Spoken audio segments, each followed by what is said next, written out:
Captain Reed of Space Station Delta 7 was having a normal day until the emergency signal lit up his control panel. The massive screen in front of him showed something he'd never seen before, a ship that definitely wasn't human-made. "Sir, we're getting a distress call," said Mike, the communications officer. His eyes were wide as he adjusted his headset. "But it's not in any language we know." The alien ship hung in space like a silver teardrop, easily 3 times the size of the largest human cargo vessels.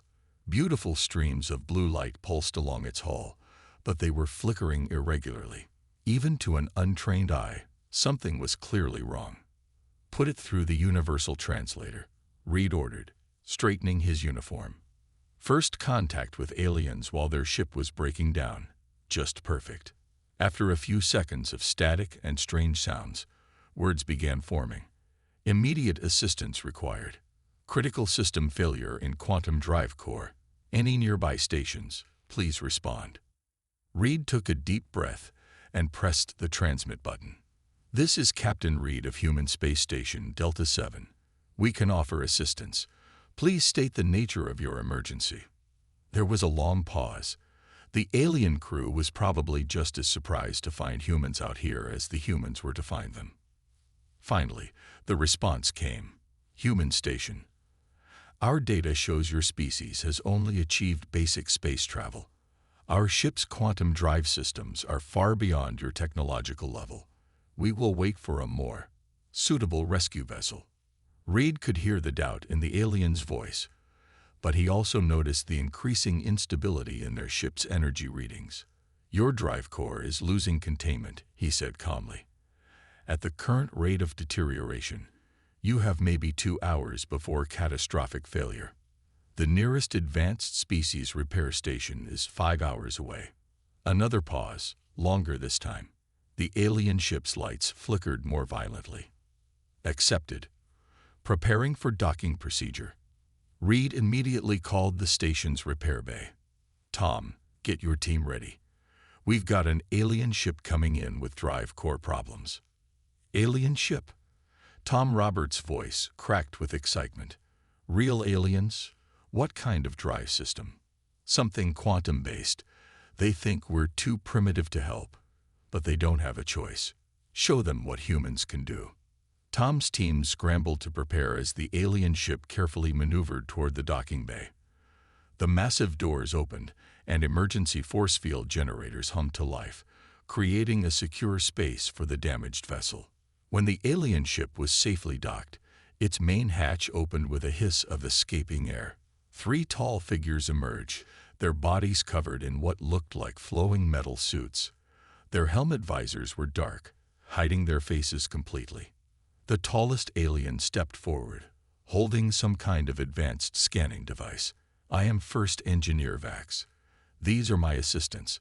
We require access to your repair facilities, though I doubt they will be adequate." Tom stepped forward, wiping his hands on his overalls. His tool belt clinked as he moved, filled with everything from ancient wrenches to modern plasma cutters. "I'm Tom Roberts, lead engineer. Mind if we take a look at your drive core?" The aliens exchanged glances, probably wondering if they'd made a horrible mistake.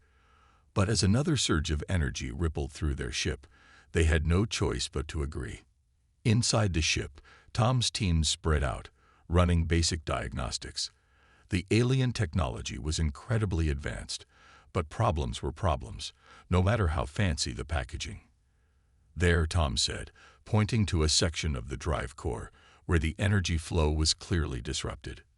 "Your quantum field stabilizer is out of alignment. The backup systems are failing one by one." First Engineer Vax made a sound that might have been a scoff. "Impossible. You cannot even see quantum field lines without proper equipment." Tom pulled out what looked like a jury-rigged tablet with various attachments. "We might not have fancy quantum drives, but we know a thing or two about spotting problems. And right now, your ship's about to tear itself apart unless we fix that stabilizer." The aliens huddled together, speaking in their own language.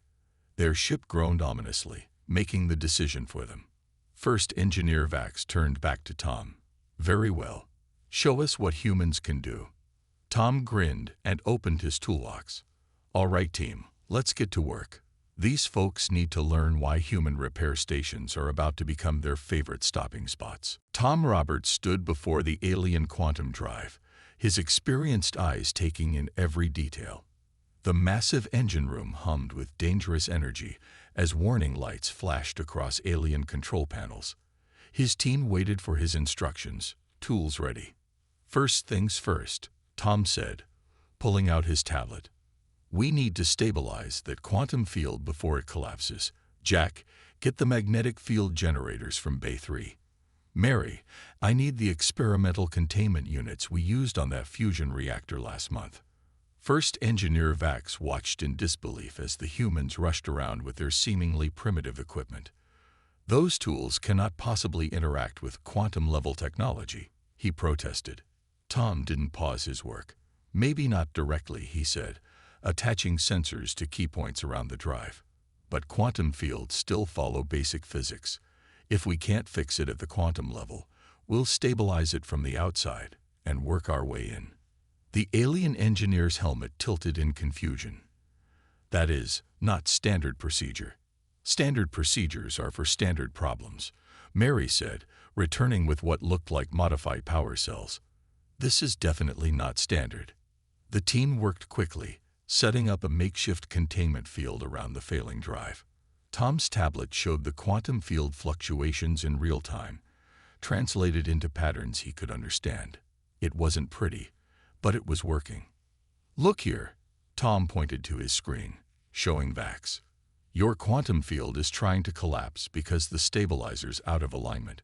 But if we create an artificial containment field with these generators, we can hold it steady long enough to fix the real problem.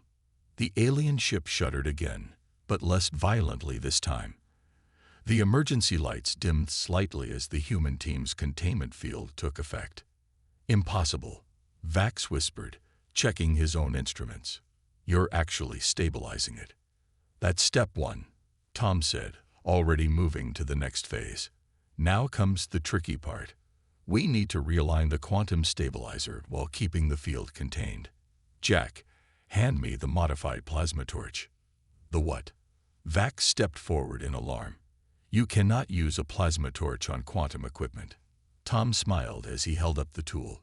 Standard plasma torch. No, but we modified this one to work with quantum-sensitive materials. Had to figure it out after that incident with the experimental physics lab last year. Sometimes the best solutions come from past mistakes. The humans worked with surprising precision, using their hybrid tools and improvised solutions. They treated the advanced alien technology not with fear or excessive reverence, but with practical respect. When one approach didn't work, they quickly tried another. Hours passed as they made adjustments, checked readings, and slowly brought the quantum drive back into proper alignment. Tom's team moved like a well-oiled machine, anticipating each other's needs and sharing tools without a word. Finally, Tom stepped back, wiping sweat from his forehead. Try it now, he told Vax. The alien engineer cautiously approached his control panel.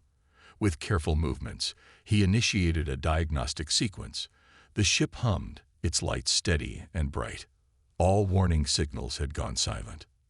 The quantum field. It's perfectly stable, Vax said, his voice filled with amazement. Better than factory specifications. How did you? Experience, Tom said, packing up his tools. We might not have quantum drives, but we've been fixing complex machines since we first figured out how to bang rocks together. Sometimes the old ways work best, even on new technology. First Engineer Vax stood silent for a moment, then turned to his assistants. They spoke quietly in their own language before facing Tom again. We owe you a great debt, Vax said formally. Our people believe humans were too primitive to be of help. We were wrong. Your methods are unorthodox, but undeniably effective. Tom shrugged. That's kind of our specialty, being unorthodox. He handed Vax a data chip. Here's a full report of what we did, in case you ever need it again. Though personally, I'd recommend just stopping by a human repair station next time. We're always happy to help. As the alien crew prepared to depart, Vax turned to Tom one last time. Others will hear of this. They will not believe it at first, just as we didn't. That's okay. Tom grinned. Seeing is believing. And something tells me we're going to be seeing a lot more alien ships around here soon. 3 months after fixing the quantum drive, Space Station Delta 7 had become surprisingly busy. Captain Reed stood at his usual spot in the control room, watching as yet another alien ship approached the station. That's the third one this week, Mike said from his communication station. This one's completely different from the others too. Never seen this design before. The new ship looked like a cluster of crystalline spheres connected by glowing energy bridges. As it drew closer, its pilot transmitted a message. Human Station Delta 7, requesting emergency repairs. Our crystalline matrix core has developed critical fractures. We heard you can fix unusual problems. Reed smiled. Looks like First Engineer Vax kept his word about spreading the news. He pressed the transmit button. This is Delta 7. You're cleared for docking in Bay 4. Our team will be ready. In the repair bay, Tom's team had grown.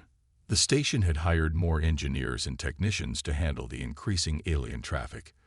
They'd even set up a special wall they called the trophy case, displaying small pieces of technology from each successful repair job. "What do we got this time, boss?" asked Mary, as the crystalline ship settled into the docking clamps. Tom studied the initial scans. Fractured power core. Never worked on one of these before, but, he grinned, that's never stopped us. The ship's owners emerged, tall, thin aliens with translucent skin that showed swirling colors beneath. They moved with fluid grace as they approached the human team.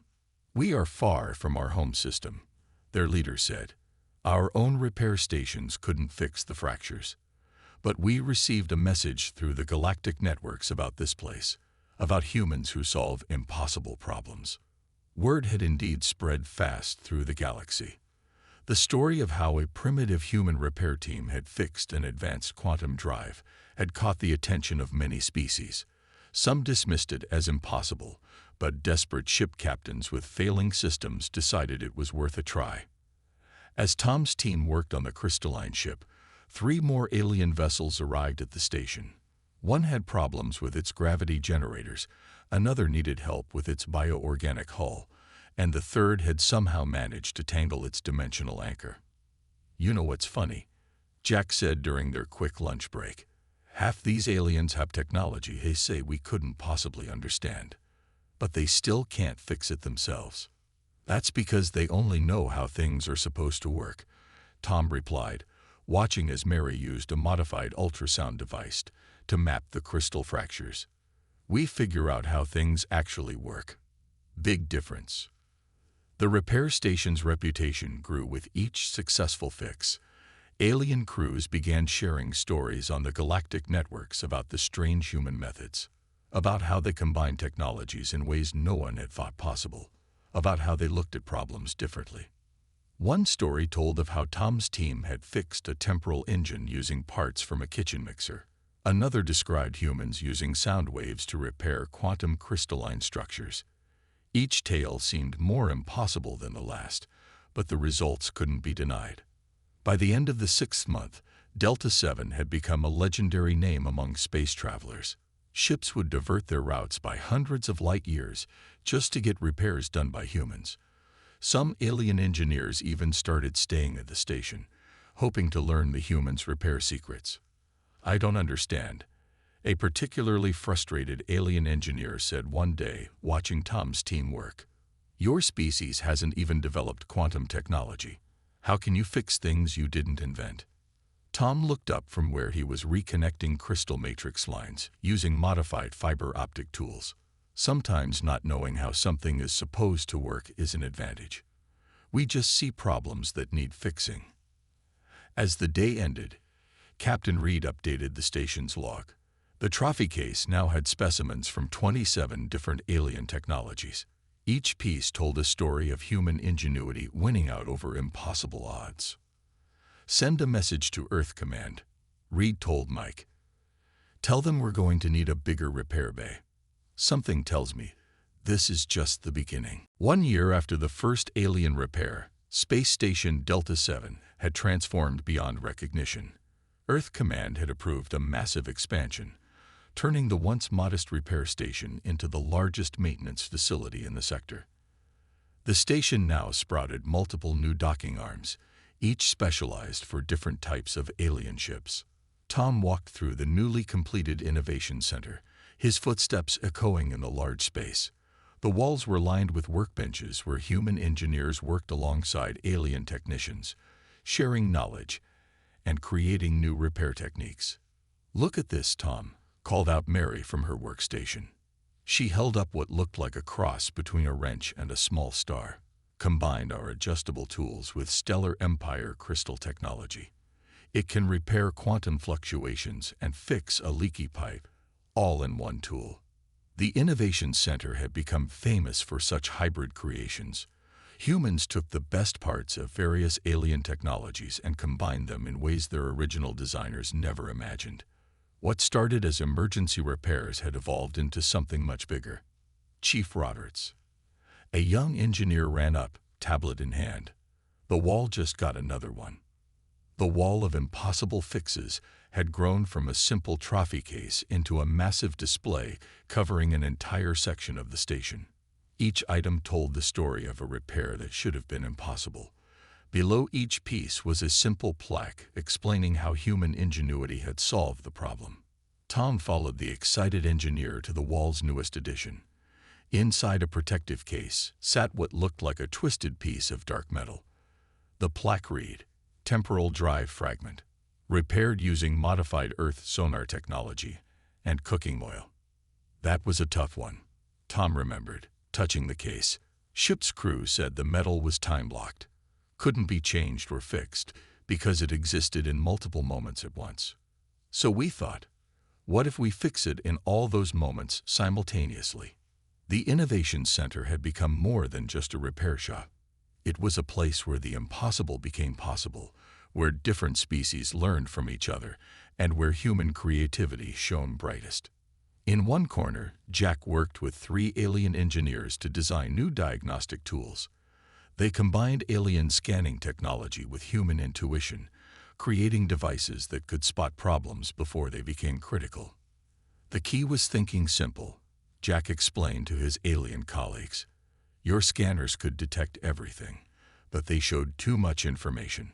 Sometimes you need to focus on the basics first.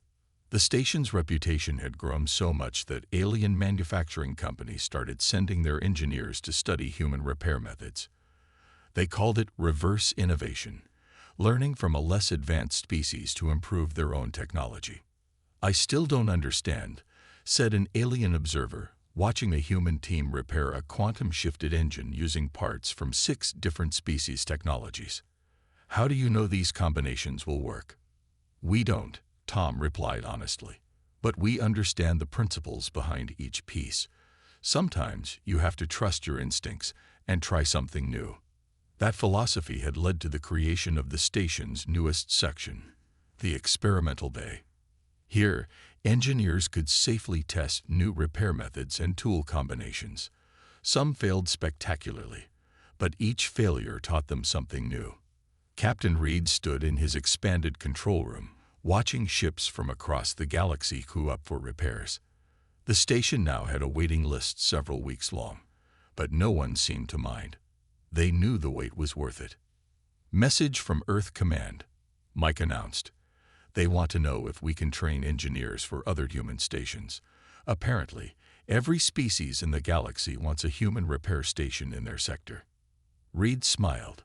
What had started as a desperate alien ship needing emergency repairs had turned into something that was changing the galaxy.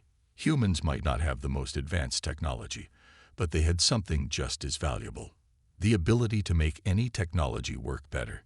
"Tell them yes," Reed said, "but remind them what we always say here: the best innovations come from the workshop floor." not the design room. The emergency alarms woke Captain Reed at 300 station time. He rushed to the control room, still pulling on his uniform jacket. "Status report," he called out as he entered. Mike's fingers flew across his console. "Massive solar storm, sir, like nothing we've ever seen. It's already hit 3 major shipping lanes. We're getting distress calls from dozens of ships." The main screen showed the devastation. The storm had caught many ships by surprise, its unusual energy patterns bypassing standard shields. The first damaged ships were already approaching Delta 7, their hulls crackling with residual energy. "Get Tom up here now," Reed ordered. But Tom was already there, looking at the incoming data with a grim expression. "This is bad," Tom said, studying the readings. "That storm didn't just damage their systems, it scrambled them. Each ship got hit differently. We're looking at quantum drives mixing with temporal fields, shield generators fusing with navigation systems." "Can we help them all?" Reed asked quietly. Tom looked at the growing number of distress signals. "We'll have to. Some of these ships are carrying thousands of passengers. We just need to." He paused, thinking. "We need to work smarter, not harder." The first damaged ship docked 10 minutes later.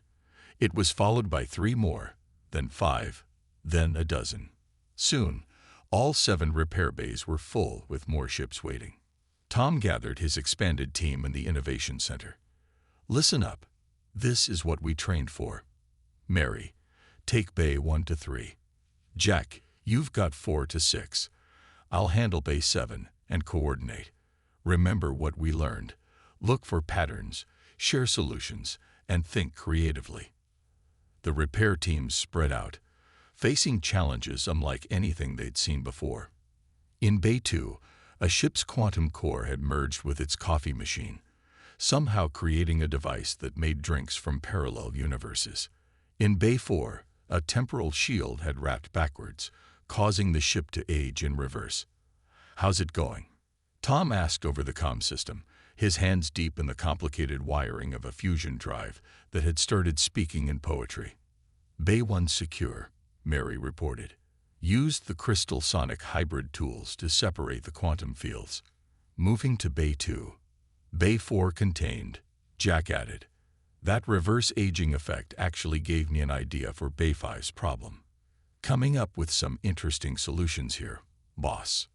The Innovation Center had become a war room. Engineers rushed back and forth, sharing tools and ideas. The wall of impossible fixes proved invaluable. Previous solutions inspired new ones. When one team solved a problem, they immediately shared their method with the others. "Look at the pattern here," Tom said during a quick team meeting. "The storm's energy signature. It's not random. If we can decode it, we can reverse its effects faster." They worked through the station's night cycle, then through the day, and into another night. Coffee machines worked overtime.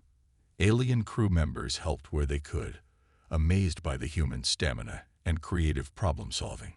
An alien captain watched in disbelief as a human engineer fixed his ship's quantum temporal processor using a modified Earth television remote and parts from a children's toy. "That should not be possible," he said. "Maybe not," the engineer replied with tired eyes and a smile. "But it works." By the 3rd day, they had developed a system. Each new problem they solved helped them understand the storm's effects better. Solutions became faster, more efficient. Ships that would have taken days to repair were now being fixed in hours. Finally, 72 hours after the crisis began, the last damaged ship departed the station. The repair bays were quiet again, though they bore scars from their busiest period ever. Tom stood in the Innovation Center, looking at the newest additions to the wall of impossible fixes. This crisis had taught them more about emergency repairs than years of normal operations. "You know what's funny?" he said to his exhausted team. "A year ago, we barely knew alien technology existed. Now we're the only ones who can fix it when everything goes wrong." Captain Reed's voice came over the station's comm system. "Attention all repair crews. Earth Command sends their congratulations. No lives were lost, No ships were abandoned. You've done the impossible. Again. Now, get some sleep. You've earned it. 2 weeks after the solar storm crisis, Space Station Delta 7 hosted an unprecedented event. Representatives from 27 alien species had gathered to learn the secret of human repair success. The station's largest conference room was packed with beings of all shapes and sizes. Tom stood at the front, feeling slightly uncomfortable in his dress uniform. Behind him, a holographic display showed images from their most impressive repairs, including their recent crisis response. "Before I start," Tom said, looking at the eager faces before him, "I need to tell you something important. There is no secret technique, no hidden technology. What makes humans good at repairs is something much simpler: our history." The room buzzed with confused whispers. An alien diplomat raised a tentacle. "But your species is so young. What history could possibly help with quantum mechanics?" Tom smiled and picked up an old wrench from the table beside him. "See this? This is one of the oldest tools on the station. My grandfather used it to fix tractors on his farm. It's simple, basic, but understanding how it works helps us understand everything else." He clicked to the next image. Earth's history of technological development. Humans didn't start with quantum drives or temporal shields. We started with steam engines, combustion motors, and basic electronics. We learned by fixing things that broke, by making mistakes, by finding solutions with limited resources. The aliens watched as Tom showed them images of human inventors and mechanics through history. People fixing cars in their garages, engineers solving problems during space missions, mechanics keeping old machines running with makeshift parts. Every time something broke, Tom continued, we had to figure out how to fix it. Sometimes we didn't have the right tools. Sometimes we didn't have spare parts. But we still had to make things work. He moved to a practical demonstration, taking apart a damaged quantum regulator. Most advanced species learn only the proper way to fix their technology. But humans, we learn to understand how things work at the most basic level. We learn to improvise. Mary joined him at the front, carrying their hybrid repair tools. "Take these tools we've developed. We combine your advanced technology with our basic understanding. We don't just follow repair manuals. We figure out why things work, then find new ways to make them work better." The assembled aliens leaned forward as Tom and Mary demonstrated their repair methods. They showed how human problem-solving combined careful observation, practical experience, and creative thinking. "Remember that coffee machine that got quantum fused during the crisis?" Tom asked. Most engineers would have given up. But we ask ourselves, what's the basic principle behind quantum field generation? How does it interact with regular matter? Sometimes the simplest questions lead to the best solutions. Jack stepped up next, bringing out their diagnostic tools. "We designed these by thinking about what we actually needed, not what we were supposed to use. Simple, effective, and adaptable. That's the human way." As the presentation continued, understanding began to dawn on the alien faces. They weren't just learning repair techniques. They were learning a whole new way of thinking about technology. "Your ships are amazing," Tom said, wrapping up.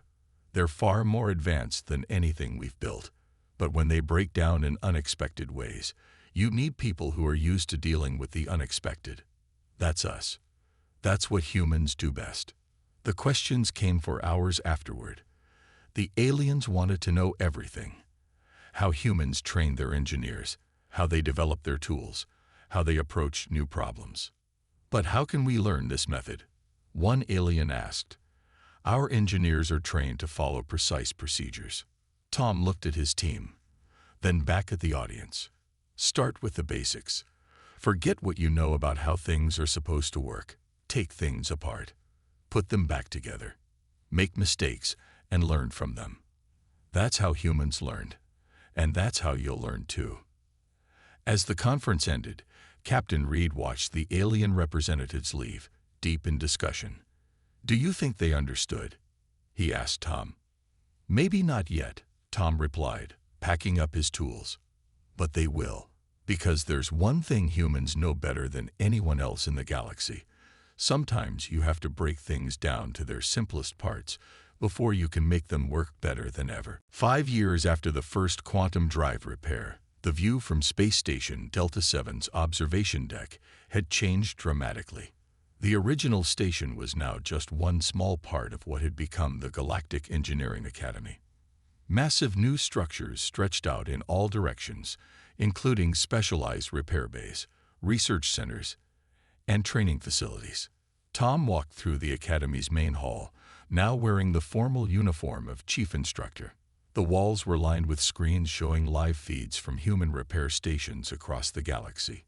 Earth had built dozens of them, each becoming a center of innovation in its own sector. "Professor Roberts," called out a voice. A young alien student hurried toward him, its crystalline body glowing with excitement. "We just finished the basic repairs class. I managed to fix a temporal drive using only standard tools." Tom smiled, remembering his own first repairs. "Good work. Remember what we always say. Understanding the basics helps you fix the complex," the student finished proudly. The Academy had become famous for its unique teaching method. Every student, no matter how advanced their species' technology, started with simple mechanical repairs. They learned to use basic tools, understand fundamental principles, and most importantly, think creatively. In one classroom, Mary was teaching a group of alien engineers how to repair a standard combustion engine. Many of them had never seen such primitive technology before. "If you can understand how this works," she explained, holding up a piston, "you'll better understand your quantum drives." Everything builds on the basics. The Innovation Center had grown into an entire research complex. Teams of humans and aliens worked together, combining different technologies and repair methods. The wall of impossible fixes now needed its own building, with new successes added almost daily. Latest report from the Galactic Council. Captain Reed, now Admiral Reed, said as he joined Tom at the observation deck. "Human repair certification is now required for all commercial spacecraft. We've become the standard." Tom watched as ships from across the galaxy docked at the station. Some came for repairs, others brought new students or engineering delegations. Each one represented a connection between humanity and the wider universe. "Did you ever think we'd end up here?" Reed asked. "Teaching advanced alien civilizations how to fix their own technology. Actually, we're teaching them something more important," Tom replied. "We're teaching them how to think like human engineers, how to see problems as challenges, not obstacles." In the practical training bay, Jack was supervising a complex repair simulation. The students, a mix of humans and aliens, worked together to solve increasingly difficult problems. They combined their different perspectives and technologies, creating solutions that neither humans nor aliens would have thought of alone. "Error detected in quantum matrix," the simulation computer announced. "Cascade failure imminent." The students didn't panic. Instead, they gathered around, discussing options and trying different approaches. They used everything from advanced alien scanners to simple human hand tools, working together to find a solution. "That's what makes this place special," Tom said, watching the students work. "We're not just fixing ships anymore. We're building bridges between species, combining the best of everyone's abilities." The Academy had become more than just a training center. It was a symbol of how far humanity had come and how much they still had to offer the galaxy. Their primitive background had turned out to be their greatest strength. As the day ended, Tom stood in his office, looking at the original wrench they'd used to fix that first alien quantum drive. It sat in a display case, a reminder of where it all started. A message flashed on his screen. Another impossible repair successfully completed at one of the human stations. Another problem solved through human ingenuity and determination. "You know what the best part is," Tom said to Reed as they watched the sun set through the station's windows. "Every solution we find, every repair we make, every student we teach, it all goes back to that simple human drive to fix things, to make them work better. And the galaxy is better for it, Reed replied, as they watched ships of all shapes and sizes moving against the stars. Who would have thought that humanity's greatest contribution to the universe would be teaching it how to fix itself? Tom smiled, thinking of all the students who would graduate tomorrow, carrying human repair methods to every corner of the galaxy. We didn't just teach them how to fix ships, he said. We taught them how to never stop trying, how to never give up on a problem. And that, Admiral, is the most human lesson of all.